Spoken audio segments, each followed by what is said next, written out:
इसलिए होश में हो जाओ। यदि अभी तक पापाचरण से धन कमाया हो तो उसको ऐसी जगह दान कर दो जहां दूसरों की दवाइयां होती हो, दूसरों के कष्ट निवारण होते हो, दूसरों का उदर पोषण होता हो, वस्त्र आदि, गौओं का चारा आदि अगर हो, अधर्म पूर्वक कमाया हो तो हटा देना, नहीं मरोगे तो दुर्गति होगी और जिंदा में परिवार को नाश कर देगा वो धन। लिख लो हमारे शब्द, जिंदा में जिनके लिए तुम एकत्रित किया उनका नाश करेगा, बुद्धि का नाश, स्वास्थ्य का नाश, तांडव मचाएगा घर में अधर्म का धन।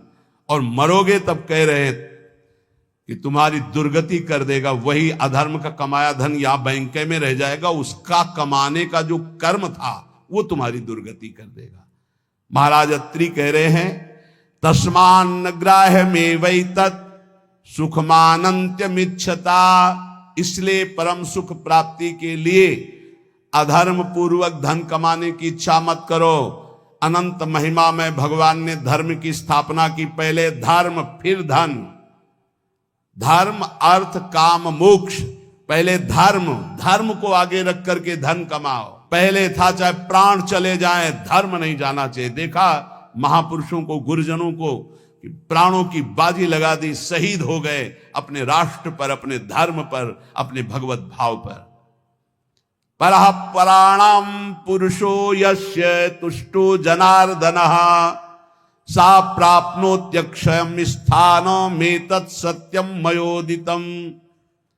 इस माया से परे परमात्मा है, वह परम पुरुष जनार्दन श्री कृष्ण जिस कार्य से, जिससे संतुष्ट हो गया वही परम सुखी, वही परम धनवान, वही अक्षय पद को प्राप्त करता है। मैं सत्य सत्य सत्य कहता हूं। इसलिए मानव जीवन प्राप्त करके धर्म का आचरण करो। धर्म के द्वारा संपादित किया हुआ तुम्हारा जीवन, जितने भी कर्म, वो तुम्हें महासुख प्रदान करेंगे। ना गुणान गुणिनो हंति स्तौति मंद गुणानपि नान्य दोषेषु रमते सानसूया प्रकीर्तिताः। जब कभी किसी गुणी की तुम्हारे सामने प्रशंसा होने लगे तो खंडन मत करना, किसी के गुणों का खंडन मत करो। और जब किसी के दोषों की चर्चा होने लगे तो कान में अंगुली डाल के वहां से चले जाओ। जब किसी की महिमा गाई जा रही हो तो आनंदित होकर सुनो, भगवान की विभूति है जिसका वर्णन हो रहा है। लेकिन जब किसी की निंदा की जा रही हो तो कान में अंगुली डाल के उस सभा से निकल जाओ, क्योंकि सभा में जो जो बैठा होगा उसको सबको पाप लगेगा। द्रौपदी जी को निर्वस्त्र करने का आदेश दुर्योधन ने दिया, उठ के चले जाना चाहिए।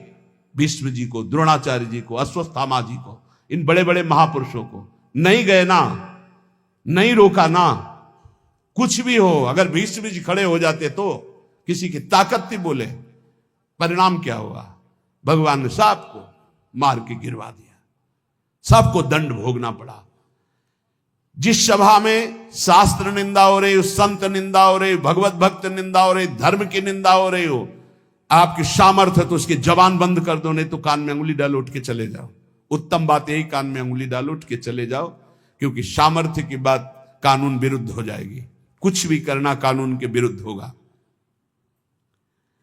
परस्मिन बंधु वर्गे वा मित्रे द्वेषे रिपौ तथा आपन्ने रक्षितव्यम तु दयैषा परिकीर्तिताः। चाहे कोई पराया, चाहे कोई अपना हो, चाहे भाई हो, चाहे दुश्मन हो, यदि आप भक्त हैं तो आपका व्यवहार राग और वैर से रहित होना चाहिए। भाई के प्रति राग नहीं और दुश्मन के प्रति वैर नहीं। अगर भारी विपत्ति में भाई फंस जाए तो हम कैसे करेंगे? उसकी दुख निवृत्ति। ऐसे अगर दुश्मन भी फंस जाए तो हम उसकी दुख निवृत्ति का कार्य करेंगे। दुश्मन है, वो हमें गाली देता है, अपमानित करता है, हमारा बुरा चाहता है, लेकिन हम उसका मंगल चाहेंगे, बोले उसे भक्त कहते हैं। उसे कहते हैं वो राग द्वेष रहित भगवान का भक्त जो दयावान है। आनुशंस्यम क्षमा सत्य महिंसा दान मार्जवम प्रीति प्रसादो माधुर्यम मार्दवम च यमादस। यम और नियम, ये जिसके जीवन में होते हैं वो बहुत दैवी संपदावान माना जाता है, भागवतिक माना जाता है। यम किसे कहते हैं? ये 10 होते हैं। यम 10 और नियम 10 होते हैं। यम पहला है आनुशंस्यम, अक्रूरता। किसी के प्रति भी क्रूर वचन, क्रूर व्यवहार बिल्कुल नहीं होना चाहिए। क्रूरता तब आती है जब हमारे विपरीत कोई व्यवहार करता है, तब उसके बोलने की क्रूरता हो जाती है, चेष्टा में क्रूरता हो जाती है, हृदय में क्रूरता हो जाती है। अचानक आक्रमण होता है। अगर संबोधन करके आवे कि तुम्हारी परीक्षा हो रही, तो शायद साधक सावधान हो जाए। पर अचानक आक्रमण माया का होता है, वो संभल ही नहीं पाता कि मेरी परीक्षा हो रही, और वो क्रूर बोल देता है, क्रूर कर्म कर देता है, क्रूर चिंतन कर देता है। इसका मतलब यम कमजोर है, यम नियम में वो कमजोर है। पहला यम है अक्रूरता। न वाणी में क्रूरता हो, न शरीर में चेष्टाओं में क्रूरता हो, न मन में क्रूरता हो, अक्रूरता। दूसरा है क्षमा। सबसे बड़ा बल है क्षमा। कोई कितना भी कैसा भी व्यवहार करे, क्षमा बल से उसे जीत लेना चाहिए। तीसरा है सत्य। सत्य के समान कोई दान नहीं, कोई पवित्रता नहीं, कोई बड़ा अनुष्ठान नहीं। वाणी से सत्य बोलने का नियम बना ले। कलिकाल है, इतना झूठ का बोल बाला है, पूछो मत। झूठ है जो औरों से तो और जाने, तो गुरु जी से झूठ। कई बार कहा है कि एक घर तो छोड़ दो गुरुदेव का, कम से कम उनके सामने तो सत्य बोलो। एक क्षण में उनसे भी झूठ, और जबकि पता है कि उनको पता हो जाएगा, फिर भी झूठ बोल देना। अरे भाई, फांसी थोड़ी लग जाएगी, डांट लग जाएगी, गुस्सा हो जाएंगे, पर हम सत्य बोल देंगे तो हमारा अपराध क्षमा हो जाएगा। सत्य एक जगह तो नियम ले लो, तो सब जगह धीरे धीरे फिर भाव मानी संख्या से सवाल हल हो जाएगा। एक जगह सत्य बोलना शुरू कर दो। वाणी में सत्य बोलना, ये यम का नियम। अक्रूरता, क्षमा और सत्य। हमारा जब वाणी में सत्य होगा तो आचरण भी सत आचरण होंगे, फिर हमारा विचार भी सद विचार होगा, और संग भी सदसंग होगा। यम अगला सत्य के बाद अहिंसा। किसी की भी हिंसा न करना, न मन से, न वचन से, न कर्म से। सत्यम, अहिंसा और दान। सुधन धन्य प्रथम गति की दान। बस दान का तात्पर्य इतना ही समझ लो, अहंकार रहित त्वदीयम वस्तु गोविंदम तुभ्यमेव समर्पये। हे प्रभु, आपके द्वारा दी हुई वस्तु, तो ये परिवार से थोड़ा, हमारे परिवार भर के लिए इतना प्रयोग हो गया, 10 रुपया बढ़े, बस ऐसा। ये हमने कहीं नहीं सुना। गरीब आदमी अगर एक बछिया दान करता है, तो एक राजा 1 करोड़ गाय दान करे स्वर्णिम आभूषणों से अलंकृत करके, तो उस गरीब आदमी की बछिया के बराबर नहीं होगा। ध्यान रखना, जो गरीब होकर के दान करता है उसका विशेष महत्व होता है। उसकी 4 रोटी उसके पूरे जीवन के कमाई मेहनत से, और तुम 4 करोड़ ऐसे, तो उसकी रोटी के बराबर नहीं हो सकता है। इसलिए दान का विशेष महत्व तो धर्म द्वारा कमाया हो। जैसे एक बार हमने सत्संग में बताया था दान के विषय में, सेतुआ यज्ञ का मुदगल ऋषि, वो कभी किसी से दान नहीं लेते थे, तो शीलोंच वृत्ति के द्वारा वो अपना उदर पोषण करते। सील कहते हैं जो किसान अपना खेतों से अन्न का अधिकार ले चुका है, अब वो ऐसे खेत, उनमें जो दाने बाली पड़ा है उसे बिन लेना। उंच कहते हैं जो बाजार में जहां अन्न की बाजार लगी वो उठ चुकी है, इसके बाद जो दाने गिरे उनको उठा लेना। तो वो ऐसे 2-4 किलो सब मिला करके होता होगा, उससे 12 महीना सतुआ बना लेते थे, और उसको थोड़ा थोड़ा 12 महीना, और उसी से तप करते थे। एक दिन वो सतुआ पिसा के रखे ही कि इतने में परीक्षार्थ के लिए भगवान अतिथि रूप में आ, बहुत भूखा हूं, हे ऋषि, क्या हमारे उदर पोषण की व्यवस्था हो सकती है? तो उनका हाँ, भी तो साल भर के लिए सतुआ एकत्रित ही किया। वो परोसते गए, वो पाते गए, और पूरा साल भर के लिए जो एकत्रित किया था वो सब सतुआ पा गए। चाट चाट के पा लिया कुछ, तो उनका भगवान पूरे साल की व्यवस्था इतनी, जब इसके आगे तो है ही नहीं। तो उनका चलो हम छक भी गए हैं बहुत, और डकार ली और चले। तो एक नेवला वहां से निकला, तो जो 2-4 दाने सतुआ के गिरे थे वो उसके शरीर में छू गए तो स्वर्णिम हो गया, आधा स्वर्ण का। बड़ा उसको चमत्कार मिला। तो जब सुना महाराज युधिष्ठिर की राजसूय यज्ञ हो रही, इतनी बड़ी ब्रह्मा शंकर आदि बड़े बड़े महापुरुष, स्वयं भगवान सच्चिदानंद श्री कृष्ण द्वैपायन व्यासदेव जी सब विराज, तो नेवला पूरी पंगतों में लौटता हुआ घूमता, कहीं स्वर्ण का नहीं हुआ। तो भगवान श्री कृष्ण के पास से निकलकर महाराज युधिष्ठिर वहीं बैठे थे, कहा महाराज तुम्हारी यज्ञ मुद्गल ऋषि की सतुआ यज्ञ के बराबर भी नहीं है। तो भगवान श्री कृष्ण ने कहा ऐसा क्यों कह रहे हो?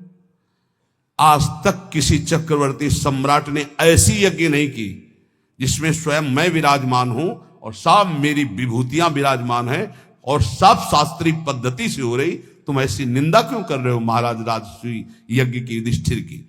तब उन्होंने पूरी कथा सुनाई कि सतुआ यज्ञ वाली। बोले महाराज मैं पूरा लौट के देख लिया है कि रुआ भी सोने का लय हुआ, तो हुआ ना आपकी यज्ञ उनसे छोटी। तो भगवान ने कहा हां, मुद्गल ऋषि की सतुआ यज्ञ के बराबर तो राजसूय यज्ञ नहीं। क्यों? वो अकिंचन, प्रतिग्रह रहित। तो यहां कह रहे दान शब्द मुद्गल ऋषि का जोर का हुआ, जो धर्म के द्वारा मेहनत करके कमाता है। जब कोई राधा बाबा से कभी कोई दक्षिणा देने की बात आई, एक बार राधा बाबा ने भागवत सुना तो कहा भाई भागवताचार्य को दक्षिणा देनी चाहिए, कोई दक्षिणा देगा? पर धर्म की कमाई का, अगर पाप की कमाई का दिया तो समझ ले तो किसी की जेब में नहीं। एक जो घास खोदना सेवा करना, तो उसने कहा बाबा 50 पैसा या 100 रुपया हम दे सकते हैं। बोले हाँ बस इतना ही काफी है। बाबा ने लिया और कहा भागवताचार्य जी से ये दक्षिणा। वो तो केवल बाबा को प्रसन्न करने के लिए सुनाने आए थे, उनका अर्थ से कोई मतलब नहीं। हिम्मत नहीं पड़ी किसी की 10-5 रुपया देने की, केवल वो एक घास खोदने वाला, बाबा मेरी कमाई धर्म की है, ये 100 रुपया या 50 पैसा, चाहो तो 50 ले लो 50 पैसा, या चाहो तो 100 रुपया, इससे ज्यादा हमारे पास व्यवस्था भी नहीं। ये दान वही जो मेहनत के द्वारा किया हुआ। फिर दूसरे यम आगे नम्रता, नम्रता विद्या विनयम ददाति। आज पढ़ लिख करके उद्दंड बनते हैं, पढ़े लिखे हैं। पूछो अपने माता पिता के पैर छूते हो? नहीं। माता पिता कहते हैं कहां जा रहे हो? बोले आप अपना देखो, हम स्वतंत्र हैं, हमारा जीवन अपने, हम जो कर रहे हैं वो तुम्हारा अधिकार नहीं। ये है विद्या, ये है विनयम ददाति, ये है विनय। कठोर शब्द बोल रहे हैं, माता पिता को उद्दंडता पूर्वक व्यवहार कर रहे हैं, गुरु का उपहास कर रहे हैं, टीचर का उपहास कर रहे हैं। बच्चों को देखो ना, टीचर का उपहास कर रहे हैं। नम्रता विद्या से आती है, विद्या विनयम ददाति। पढ़ना लिखना ये तभी सार्थक है जब विनय आ जाए।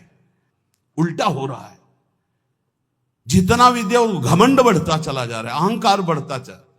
विद्या रूप महत्व कुल धन यौवन अभिमान, कुछ नहीं मिला, कोई विद्या नहीं। जो जितना विवेकवान, जितना विद्यावान उतना विनयी पाया गया, घमंडी नहीं पाया गया। या उल्टा होता है। क्यों उल्टा होता है? क्योंकि गुरुजनों के चरणों में बैठकर विद्या नहीं ली गई है। इसीलिए पहले गुरुकुलों में भेजा था महापुरुषों के समीप के, वहां विद्या विनय प्रदान करती थी। रजोगुण रहित जीवन, ऋषियों के समुदाय में एक भागवतिक वातावरण है। नम्रता। फिर है सबसे प्रीति, सब जीवन सुप्रीति रीति निभाता अपनी, सबसे प्रेम का व्यवहार, लेकिन निष्काम, किसी से कोई कामना नहीं। फिर यम में आता है प्रसन्नता, संतुष्टायन के हर स्थिति में तुम्हारा मन प्रसन्न होना चाहिए। फिर मधुर वाणी, जब बोलो हंस बोले बहु मान दे, परुख वचन का बहु न कहाए। और कोमलता, हृदय बड़ा कोमल होना चाहिए। ये 10 लक्षण यम कहलाते हैं। कहा जाता है ना, यम नियमों का पालन करने से ही भगवत प्राप्ति होती। तो अक्रूरता, क्षमा, सत्य, अहिंसा, दान, नम्रता, प्रीति, प्रसन्नता, मधुरवाणी, कोमलता, ये 10 यम हैं और ये 10 नियम हैं। शरीर की पवित्रता, वस्त्र की पवित्रता और मन की पवित्रता, तीनों पवित्र होने चाहिए। बिल्कुल ऐसे पशुता हो रहे, हाथ कोई धो ले तो बड़ी बात है, पहले जल लेके साधु लंगोटा सोटा कमंडल, ये बिल्कुल अब इतना वीआईपी है कि कमंडल रखना बेइज्जती की बात हो जाएगी ना। बाबा जी कमंडल कैसे, कमंडल है, डंडा है, बंधा लंगोटा, काछ वाछ मन निश्चल राखे, धन धन जननी तेरी। रास्ते में लोग शंका लगी तो कैसे हो गए, आचमन करना है, मूत्रेंद्री का प्रक्षालन करके, हस्त प्रक्षालन करके, आचमन करके, तप है पवित्रता का। ऐसे पूरा शुद्ध वातावरण, शरीर अपवित्र, वस्त्र अपवित्र, मन अपवित्र। नियम, सबसे पहला नियम पवित्रता, शरीर पवित्र, वस्त्र पवित्र, विचार पवित्र, कितना बढ़िया जीवन होता। दूसरा नियम में है यज्ञ, तो यज्ञानाम जप यज्ञ, उसमें सबसे बड़ी यज्ञ है जप यज्ञ, राधा राधा राधा, नियम ले लो जप यज्ञ का। नियम में तीसरा है तप, अपने धर्म का पालन करते हुए जो आपको कष्ट मिलता है उसको सहना तपस्या कहते हैं। जैसे आप प्रातःकालीन वेला में, प्रातःकालीन क्या, अर्धरात्रि वेला में जगते हैं। प्रातःकाल तो 4 बजे से होता है, यहां तो अखंड कीर्तन ही चलता रहता है, पर रोड में हम जब 2 सवा 2 बजे उतरते हैं तो 10-20 हजार लोग खड़े होते हैं और सब साधक जन सेवा में रहते हैं, तो इसका मतलब 1 बजे जगे होंगे, तब तो वहां सेवा में पहुंचे। और वो लोग तो हो सकता है कोई 12 बजे से खड़ा हो, कोई 11 बजे से, कोई 1 बजे से। अब जो नींद नहीं लिया, जो कष्ट से, इसे तपस्या के, इससे पाप क्षीण होते हैं, इससे बहुत लाभ प्राप्त होता है। ये बाहरी तपस्या है। समय से स्नान करना, चाहे गर्मी हो चाहे सर्दी हो, समय से अपनी दिनचर्या में आना, चाहे जितना कष्ट हो, ये बाह्य तपस्या में होता है। भोजन आदि ना मिल पाना, फिर भी अपनी दिनचर्या करना। और आंतरिक तपस्या मानी जाती काम क्रोध लोभ आदि को सहना, इनको सहना आंतरिक तपस्या कहे। इन तपस्याओं के अलावा और भी बहुत सी तपस्याओं का वर्णन, पर वो खास बात नहीं। आए हुए वेग को सह जाए सो महात्मा, काम के वेग को, क्रोध के, लोभ के, मोह के वेग को जो सह जाए, ये सबसे बड़ी तपस्या। नियम पवित्रता, नियम जप, नियम तप, कष्ट सहने का स्वभाव, नियम दूसरों को सुख देने का स्वभाव।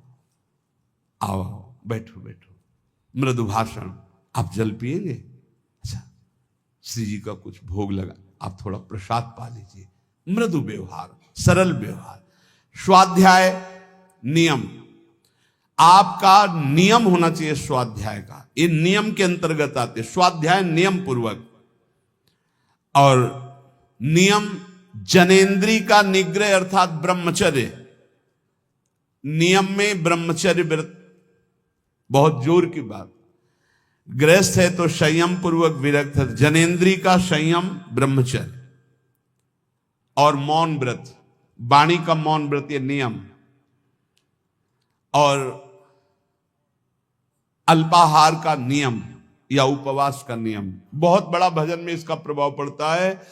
आपका अधिक भोजन पाने से जो भजन में शक्ति लगनी चाहिए वो भोजन पचाने में लगती, इसलिए भजन में रुचि नहीं होगी, ध्यान रखना। या तो अल्पाहार और या फिर कभी कभी उपवास, पर सेवा नहीं छोड़ना। श्री सुदामा दास जी महाराज सुदामा कुटी के स्वयं आटा मांग कर लाते, स्वयं उपला बिनते, फिर रोटियां बनाते, फिर संतों को पवाते। उनकी मेहनत ऐसा रंग लाई कि तब से लेके आज तक शास्त्रों संतों की सेवा ऐसे होती रहती है। अपरिचित कोई भी संत जाए, पाए और बना रहे, बारंडा बड़े बड़े बने, आसन लगाए, 10-5 दिन खाए पिए पड़ा रहे, आज भी वो सेवा चल रही। संत सेवा अगर मिल जाए, परोसना है, पत्तल उठाना है, पोछा लगा, ये अहोभाग्य समझा जाए। इसको ऐसा ना समझा जाए कि एकांत में बैठकर भजन करना ज्यादा अच्छा है, लेकिन इनके बीच नहीं। मन की गति को संभाल पाना बहुत कठिन है। आज एकांत के लिए भजन के लिए कर रहा है, कल एकांत के लिए भोग के लिए कहेगा। इसका कोई विश्वास नहीं। गुरु प्रदत्त दिनचर्या को कभी ना तोड़ा जाए, और 10 वर्ष एक ही दिनचर्या चलाई जाए, मन शांत हो जाएगा अपने आप, देख लेना। ये नियम है। अल्पाहार नियम बना लो अल्पाहार का। एक साधु की, साधक की दिनचर्या भोजन की होनी चाहिए। इतनी रोटी, इतना चावल, इतनी सब्जी, इतना दाल, वो नियम है, उतना ही पाना है। कुछ भी हो, अच्छे से अच्छा पदार्थ हो, एक नियमावली भोजन की होनी चाहिए। और स्नान 3 बार, ब्रह्मचारी 3 बार स्नान होना ही चाहिए। 24 घंटे में 3 बार स्नान। वो शरीर सुख के लिए नहीं, जैसे अब सोने जा रहे हैं तो कोई स्नान करते हैं, नहीं, कदापि नहीं, दिनचर्या के विरुद्ध नहीं। एक प्रातः जो अभी 1:30-2 बजे हुआ, और एक पुनः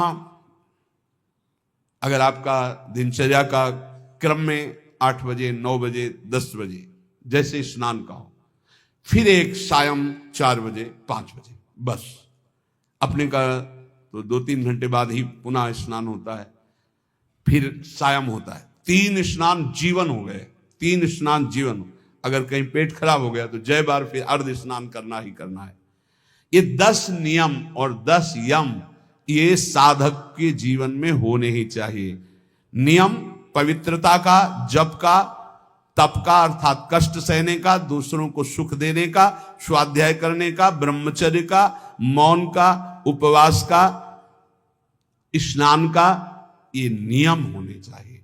नियम होने चाहिए। इसमें ये नहीं देखा जाता स्नान का कि शौच लगी है तो ठीक है, शौच नहीं लगी तो चलो नहीं करते स्नान, इसका नहीं। एक नियम अपने लोगों की दिनचर्या रही। यहां तो बाथरूम, शौचालय, गंगा किनारे जब शीत वायु चल रही तब 3 बार स्नान, और पूरी जटाओं के सहित। ये जो घंटों जटाओं से गंगा जल गिरता रहता था, ऐसे टपकता रहता, पूरा शरीर कांपता रहता। वहां ये थोड़ी देखना है कि शरीर को क्या हो रहा है, वहां भगवत प्राप्ति करनी है। आगे कह रहे हैं महर्षि विश्वामित्र जी की वाणी, निज अनुभव कह रहे हैं। कामम कामाय मानस्य यदि कामः समृद्ध्यति अथैनम अपरः कामो भूयो विद्यति बाणवत। हे भाई, सबसे ज्यादा पतन का कार्य होता है काम भोग। ये ऐसा विकल कर देता है भोग के लिए कि सब प्राणी को, पशु पक्षी मनुष्य देवता कोई भी, ये सब विकल कर देता है कि रुक पाना बहुत कठिन होता है। फिर जहां उसको भोगा गया तो उसकी नवीन कामना, फिर नवीन कामना, फिर नवीन कामना। यदि कामा समध्यति तो अथैनम अपरः कामो भूयो विद्यति बाणवत। बाण के समान हृदय को बेधता रहता है काम, बार बार बार बार। इसलिए जिसको काम वेदना पर शांति प्राप्त करनी तो उसे भोगना बंद करना पड़ेगा। जैसे कुम्हार अपनी मटकी को खूब ठोक बजा के देख लेता है कहीं से फूटी तो नहीं, तब बाजार में रखता है, ऐसे ही भगवान और गुरुजन ठोक बजा के देख लेते हैं बिल्कुल पक्का, तो जा, अब जा, तुझे माया त्रिभुवन में, त्रिकाल में भी कभी परास्त नहीं कर सकती। देखो एक चीज ध्यान रखना, गुरुजनों की आंतरिक वृत्ति को पहचानना चाहिए, इनकी इच्छा क्या है। गुरुजनों की इच्छा को समझो। जैसे भगवान नाना प्रकार की भोग सामग्री सामने भेजेंगे तो आप सोचो कि भगवान के द्वारा ही तो भेजी हुई, नहीं। आपको देखना है भगवान की इच्छा क्या है, तो गीता पढ़िए। गीता जी में भगवान आप बोल रहे हैं ऐसा करो ऐसा ना करो। ऐसे गुरुजन जब बोलते हैं तो उनकी बात पकड़ो, इसके बाद वही सामग्री आपको देंगे, ये लो ये लो ये लो, तो आपको पकड़ना नहीं। आपने कहा था, नहीं नहीं आप लीजिए खाइए, आप कह तो रहे लेकिन आपने कहा था कि नहीं खाना है, तो हम ही कह रहे हैं खाइए ना। हमें लगता है आपने कहा था कि नहीं खाना तो हमें नहीं खाना चाहिए, तो देख लो फिर तुम जैसा। अंदर अंदर वो खुश हो रहे हैं शाबाश शाबाश, निकल जा निकल जा। नहीं, मान लो आप खा लीजिए ना। महाराज जी हमारा, आपने कहा था नहीं खाना चाहिए, वो बहुत सुंदर चल रहा है। चलो भाई ठीक है। उस समय सोचिएगा नहीं कि नाराज हो रहे हैं, पक्की मानिएगा। ये सिर्फ आपको ठोक बजा कर देखा जा रहा है। बहुत खुश है वो इस बात से कि आपने संसार के विषयों का त्याग भगवान के लिए किया। सच्ची मानिए, हृदय से आशीर्वाद होता है, हृदय से आह्लाद। बाहर से ऐसे हम भले कहते हैं यार, हम ही तो कह रहे थे खा लेते ना। अब आप कह रहे हो तो, पर आपने ही कहा था कि बार बार उस बात को जो उन्होंने उपदेश किया है उस बात को याद दिलाता रहे। उससे क्या होगा, आप परिपक्व हो जाएंगे। कभी ये मत समझ लो, जैसे आद्य गुरु भगवान शंकराचार्य जी मछली खाए तो और लोगों ने मछली, जो शिष्य थे, फिर कांच पिया, तो उनकी सामर्थ्य के बराबर हमारी सामर्थ्य। वो जो बोल रहे हैं उसको पकड़ो। ऐसा कई बार हुआ। राधाचरण जी से जब कहते कि इतनी तुम्हारी हालत ऐसी, आप चले जाओ, बोले डॉक्टर ने कहा दिल्ली ही आना पड़ेगा, तो उनका चले जाओ। तो उन्होंने कहा महाराज जी आपने सत्संग में कहा था कि प्राण चाहे निकल जाए वृंदावन से नहीं जाना। तो कहा हम ही तो कह रहे हैं। नहीं महाराज जी आपने ही कहा था वृंदावन से नहीं जाना, तो अब नहीं जाएंगे। नहीं हम ही कह रहे हैं आप चले जाओ। आप यहां जरूर कह रहे हो, लेकिन फिर सत्संग में आप फिर कहोगे कि धन्य है उसका जीवन जो मरणासन वृंदावन वास कर। महाराज जी अब नहीं जाएंगे हम। देख लो भाई, रोग भी वो जो सड़न हुई थी अपने आप ठीक हो गई, और इस समय श्री जी की सेवा में है।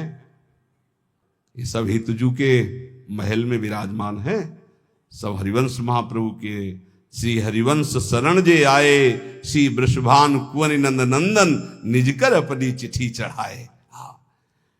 न जातु कामा कामानाम उपभोगे न साम्यति, हविषा कृष्ण वर्तमेव भूय एवाभिवर्धते, कामान अभिलषन् मोहान न नरः सुख मेधते।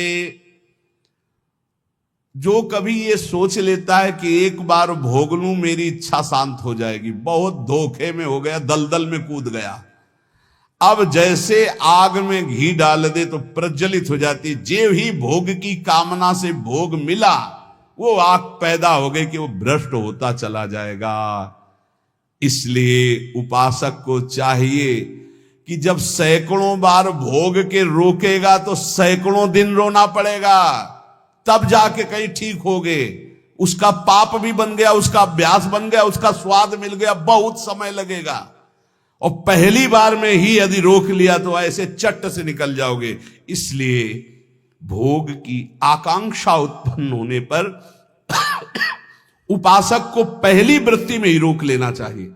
ये ना सोचे कि भोग भोगने के बाद शांति मिल जाएगी। नहीं, ऐसे दलदल में फंस जाओगे, फिर निकलना मुश्किल हो जाएगा। इसलिए सत्य नार कहा प्रतपति सत्य तिष्ठति मेदिनी। तुम सत्य नियम धारण करो, सत्य बोलो, सत्य आचरण करो। सत्य के प्रताप से सूर्य तेजस्वी है, सत्य के प्रताप से पृथ्वी जल में नहीं डूब रही। सत्य सबसे बड़ा धर्म है। सत्य बोलने के बराबर कोई पुण्य नहीं है। सत्यवान चाहे तो स्वर्ग लोक जाए, चाहे ब्रह्म लोक जाए, जो चाहे वहां जा सकता है, जो चाहे कर सकता है। 1000 अश्वमेध एक आदमी करने वाला और एक आदमी केवल सत्य बोलने वाला तराजू पे तोला जाए तो सत्य बोलने वाला अधिक पुण्यशाली पाया जाएगा। आप देख लीजिए, अश्वमेध सहस्त्रम च सत्यम च तुलया धृतम, अश्वमेध सहस्त्राधि सत्यमेव विशिष्यते। एक आदमी केवल सत्य बोलता है और एक आदमी 1000 अश्वमेध यज्ञ करता है, तो तराजू पे तौला जाए तो सत्य बोलने वाला श्रेष्ठ पाया। मतलब सत्य से बढ़कर कोई यज्ञ नहीं, कोई दान नहीं, कोई तपस्या नहीं, कोई पुण्य नहीं। इसलिए सत्य का ही वचन पूर्वक बोलना, सत्य का ही चिंतन करना, सत्य का ही आचरण करना, तो सच्चिदानंद रूपाय प्रभु श्री कृष्ण की निश्चित प्राप्ति हो जाएगी। खूब नाम जप करो, जो सत्संग सुना है उसका मनन करो, गंदे आचरणों का त्याग करने का नित्य प्रति उत्साह रखो। भगवान सबको बल प्रदान करेंगे और इसी जन्म में हम सब भगवत प्राप्ति करें। श्री राधा वल्लभ लाल की।